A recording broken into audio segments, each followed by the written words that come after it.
Hello everyone, welcome back to a new blog.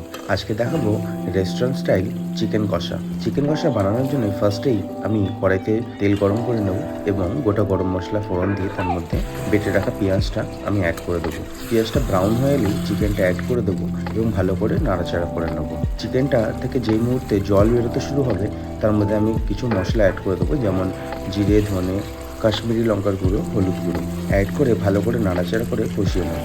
হালকা তেল ছাড়তে শুরু হলেই আমি টমেটো অ্যাড করে দেবো এবং পরিমাণ মতো নুন অ্যাড করে দেবো, দিয়ে ভালো করে আরও নাড়াচাড়া করে নেবো। এই মুহূর্তে দেখবেন আমি কিন্তু এখনও রসুনটা অ্যাড করিনি। এইবারে রসুনটা আমি অ্যাড করে দেবো, রসুন এবং কাঁচা লঙ্কার পেস্ট। রসুনটা লাস্টে অ্যাড করার এটাই কারণ, রসুনের টেস্ট এবং ফ্লেভারটা যেন থাকে পুরো চিকেনের মধ্যে। চিকেনটা আর কিছুক্ষণ ফুটিয়ে নেবো এবং তার উপরে ধনেপাতা কুচি ছড়িয়ে সার্ভ করে দেবো লাল চিকেন কষা। চিকেনে আমি আলাদা করে কোনো জল ইউজ করি।